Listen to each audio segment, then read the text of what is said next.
Hello दोस्तों, मेरा नाम मोहम्मद जाकिर है और मैं साइंस सब्जेक्ट पढ़ाता हूँ। स्वागत है आप सभी का प्रकाश के परावर्तन के तीसरे वीडियो में। इसके पहले हम लोगों ने देखा था कि जब प्रकाश की किरणें एक माध्यम से दूसरे माध्यम में प्रवेश करती है तो तीन प्रकार की घटनाएं होती है।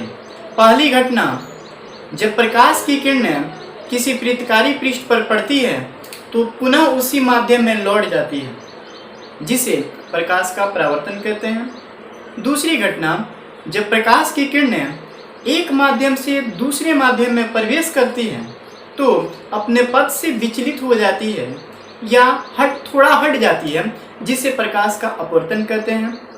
तीसरी घटना, जब प्रकाश की किरणें किसी वृत्तकारी पृष्ठ पर पड़ती है तो पृष्ठ द्वारा सोख ली जाती है, जिसे वृत्तकारी पृष्ठ द्वारा अवशोषण कहते हैं।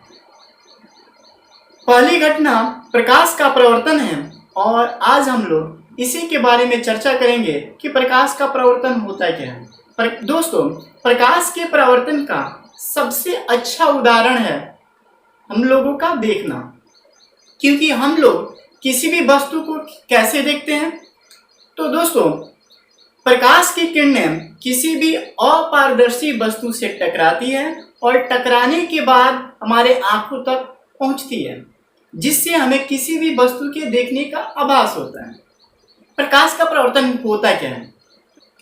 जब प्रकाश की किरणें किसी समतल सतह पर पड़ती है तो पड़ने के बाद पुनः उसी माध्यम में लौट जाती है, जिसे प्रकाश का परावर्तन कहते हैं। जब प्रकाश की किरणें किसी समतल सतह पर पड़ती है तो पड़ने के बाद उसी माध्यम में लौट जाती है, जिसे प्रकाश का परावर्तन कहते हैं।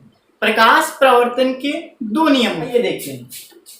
यहाँ पे परिभाषा लिखा हुआ है कि जब प्रकाश की किरणें किसी समतल सतह पर पड़ती है तो पुनः उसी माध्यम में लौट जाती है, जिसे प्रकाश का परावर्तन कहते हैं। यहाँ पे हम लोग देख रहे हैं कि इस सतह को हम लोग बोलते हैं समतल सतह। यह आपतित किरण है यानी आने वाली किरण है, और यह परावर्तित किरण है यानी पड़ने के बाद से परावर्तित होने वाली किरण है। अर्थात हम लोग इसका परिभाषा दे सकते हैं कि जब प्रकाश की किरणें किसी समतल सतह पर पड़ती है तो पड़ने के बाद से परावर्तित हो जाती है, जिसे प्रकाश का परावर्तन कहते हैं। प्रकाश परावर्तन के दो नियम होते हैं। पहला नियम, आपतित किरण, परावर्तित किरण तथा आपतन बिंदु पर डाला गया अभिलंब तीनों एक ही तल में होते हैं। आइए देखते हैं कैसे। यह आपतित किरण है, यह परावर्तित किरण है और यह आपतन बिंदु है। इस पर अभिलंब डाला गया है। यह तीनों का तीनों एक ही तल में होता है। अर्थात हम लोग इसको हम लोग बोल सकते हैं आपतित किरण, देखिए यहीं पर आया हुआ है, परावर्तित किरण इसी पॉइंट पर आया हुआ है और अभिलंब भी इसी पॉइंट पर आया हुआ है। इसलिए इसका पहला नियम होता है आपतित किरण, परावर्तित किरण तथा आपतन बिंदु पर डाला गया अभिलंब तीनों एक ही तल में होते हैं। दूसरा इसका नियम होता है आपतन का कोण परावर्तन कोण के बराबर होता है। आइए देखते हैं। यहां पर यह आपतन कोण है, यह परावर्तन कोण है। अब कोण बराबर कैसे है, इसको हम आप लोगों को बताते हैं कि कैसे यह कोण आपस में बराबर है।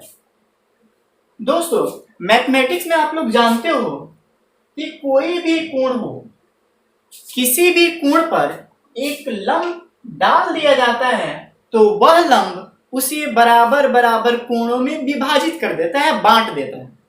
जैसे आप लोग देख रहे हो, यह रेखा पर द्विजुक कोण बना हुआ है। यह कोण 180 डिग्री का है, लेकिन जब इस कोण पर एक लंब डाल दिया गया है तो यह लंब इस कोण को बराबर बराबर भागों में बांट देता है, यानी यह कोण 90 डिग्री का हो जाता है और यह कोण 90 डिग्री का हो जाता है। ठीक इसी प्रकार यहाँ पर यह जो कोण था, बड़ा वाला कोण था, इस कोण पर अभिलंब डाला गया है तो यह अभिलंब इस कोण को बराबर बराबर भागों में बांट दिया है, यानी I बराबर क्या होगा, R होगा। अर्थात आपतन का कोण परावर्तन कोण के बराबर होगा। तो दूसरा नियम होता है आपतन का कोण परावर्तन कोण के बराबर होता है। चलिए आगे बढ़ते हैं और प्रकाश के परावर्तन से संबंधित जो भी परिभाषाएं होती है उनको हम लोग देखते हैं बारी बारी से, कौन कौन सी परिभाषाएं हैं। सबसे पहला आपतित किरण। आपतित किरण किसे कहते हैं दोस्तों? देखिए, आप लोग देख रहे हो कि यह आने वाली किरण है, किस पर पड़ी? समतल सतह पर। तो आप इसका परिभाषा आसानी से दे सकते हो कि किसी समतल सतह पर पड़ने वाली किरण को, किसी समतल सतह पर पड़ने वाली किरण को आपतित किरण कहते हैं। आसान है, किसी समतल सतह पर पड़ने वाली किरण को आपतित किरण कहते हैं। परावर्तित किरण, किसी समतल सतह पर पड़ने के बाद परावर्तित होने वाली किरण को परावर्तित किरण कहते हैं। समतल सतह पर पड़ने के बाद परावर्तित होने वाली किरण को परावर्तित किरण कहते हैं। अभिलंब, तो अभिलंब कहाँ है? समतल सतह पर। तो किसी समतल सतह पर डाले गए लंब को, किसी समतल सतह पर डाले गए लंब को अभिलंब कहते हैं। फिर से एक बार समझिए, किसी समतल सतह पर डाले गए लंब को अभिलंब कहते हैं। आपतन कोण, आपतन कोण आप लोग देख रहे हो दोस्तों कि यह आपतित किरण और अभिलंब के बीच है। तो इसका परिभाषा हम आसानी से दे सकते हैं कि अभिलंब और आपतित किरण के बीच बना कोण आपतन कोण कहलाता है, जिसे आई अक्षर द्वारा निरूपित किया जाता है। आप लोग इसका परिभाषा कैसे दे सकते हैं? अभिलंब और आपतित किरण, अभिलंब और आपतित किरण के बीच बना कोण आपतन कोण कहलाता है, जिसे आई अक्षर द्वारा निरूपित किया जाता है। परावर्तन कोण, परावर्तन कोण आप लोग देख रहे हो कि अभिलंब और परावर्तित किरण के बीच में है। तो हम इसका परिभाषा दे सकते हैं कि अभिलंब और परावर्तित किरण के बीच, अभिलंब और परावर्तित किरण के बीच बना कोण परावर्तन कोण कहलाता है, जिसे आर अक्षर द्वारा निरूपित किया जाता है। फिर से एक बार समझिए, अभिलंब और परावर्तित किरण के बीच बना कोण परावर्तन कोण कहलाता है, जिसे आर अक्षर द्वारा निरूपित किया जाता है। आपतन बिंदु, समतल सतह के जिस बिंदु पर किरणें आपतित होती है या पड़ती है उसे आपतन बिंदु कहते हैं। समतल सतह के जिस बिंदु पर किरणें आपतित होती है उसे आपतन बिंदु कहते हैं। चलिए दोस्तों, इसका परिभाषा हम लोग लिख लेते हैं, जिसके और नोट्स बना लीजिएगा।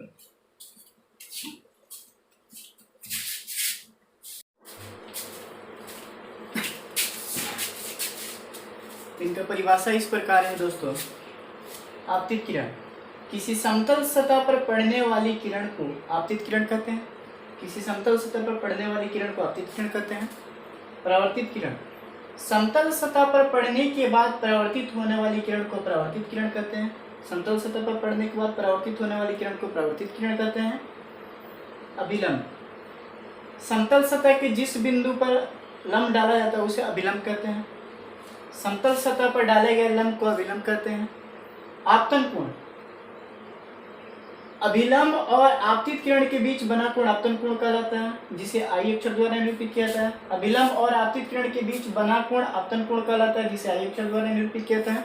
परावर्तन कोण, अभिलंब और परावर्तित किरण के बीच बना कोण परावर्तन कोण कहलाता है, जिसे आर अक्षर द्वारा निरूपित किया जाता है। यह कोण।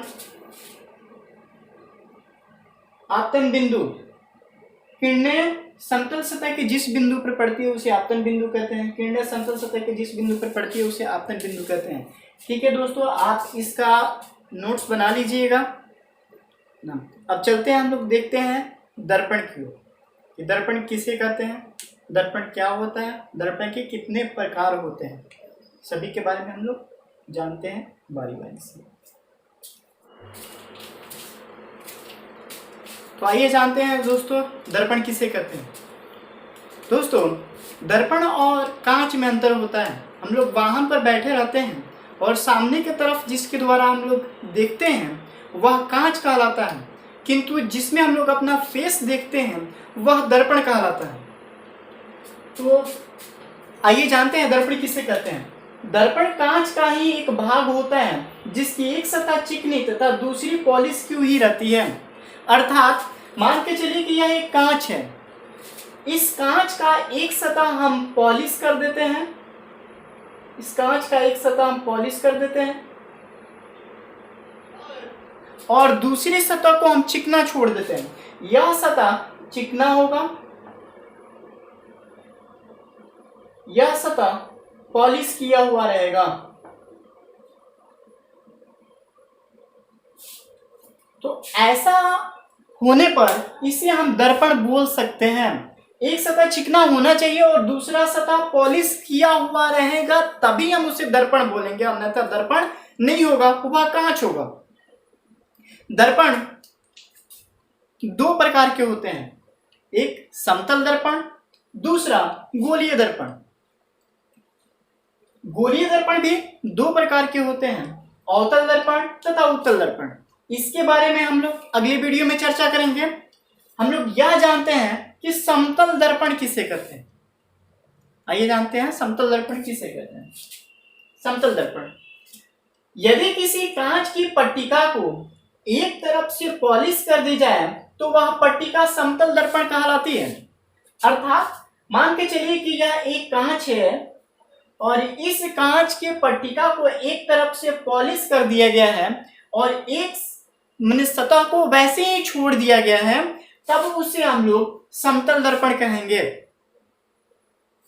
समतल दर्पण में प्रतिबिंब कैसे बनता है, आइए जानते हैं इसको। समतल दर्पण से u दूरी पर एक बिंब है जिसकी ऊंचाई h है। इसका प्रतिबिंब दर्पण के पीछे v दूरी पर बनता है और h डैश ऊंचाई का प्राप्त होता है, जहां h यह बिंब है, इसकी ऊंचाई है। u इस दर्पण से बिंब के बीच की दूरी है, बिंब अर्थात वस्तु, इस दर्पण से वस्तु के बीच की दूरी है। भी दर्पण और प्रतिबिंब के बीच की दूरी है। h डैश इस प्रतिबिंब की ऊंचाई है। इसी बात को यहां पे लिखते हैं दोस्तों। h बिंब की ऊंचाई, h डैश प्रतिबिंब की ऊंचाई, u दर्पण से वस्तु के बीच की दूरी, b दर्पण से प्रतिबिंब के बीच की दूरी, p दर्पण का ध्रुव होता है।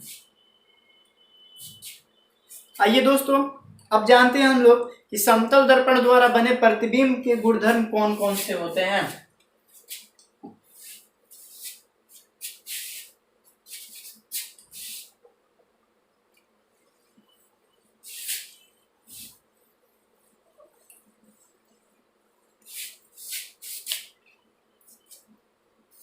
समतल दर्पण में आप लोगों ने देखा, यह स्पष्ट है कि बिंब की जितनी ऊंचाई होगी उतनी ही ऊंचाई प्रतिबिंब की भी होगी। तो अर्थात हम कह सकते हैं h is equal to h dash.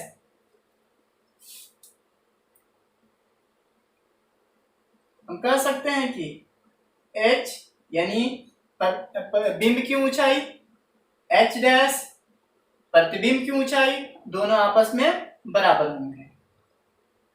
दूसरा, दर्पण से जितनी दूरी पर बिंब रखा गया है, दर्पण से उतनी ही दूरी पर उसका प्रतिबिंब प्राप्त होता है, अर्थात u बराबर b होगा। तीसरा, प्रतिबिंब की प्रकृति, इसमें बना प्रतिबिंब आभासी,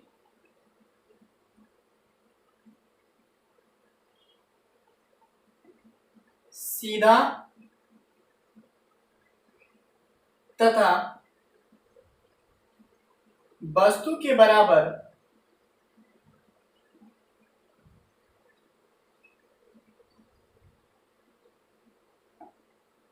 दर्पण के पीछे बनता है।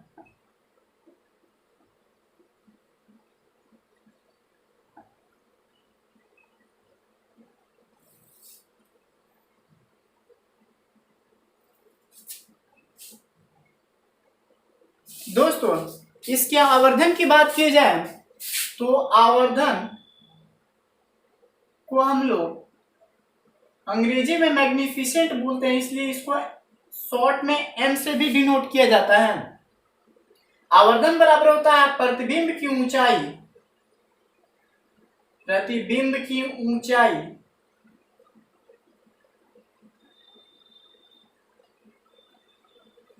अपन बिंब की ऊंचाई, बिंब की ऊंचाई।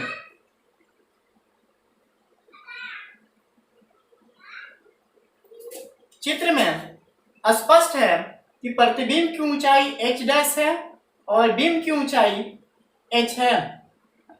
h डैश को हटाकर हम h भी लिख सकते हैं, क्योंकि h डैश के बराबर है, तो h डैश को हटाकर हम h लिख सकते हैं और h पहले से ही है, h कैंसिल हो जाएगा और बचेगा कितना 1, तो आवर्धन इसका 1 होता है। बीबी आप लोग याद रखिएगा कि जो समतल दर्पण होता है, समतल दर्पण का आवर्धन 1 होता है। प्रयोग, इस दर्पण का उपयोग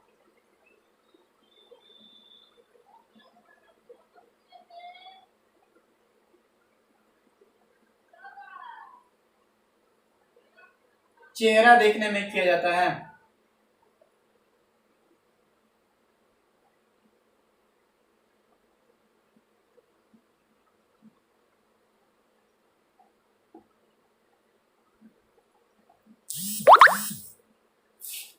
इस दर्पण का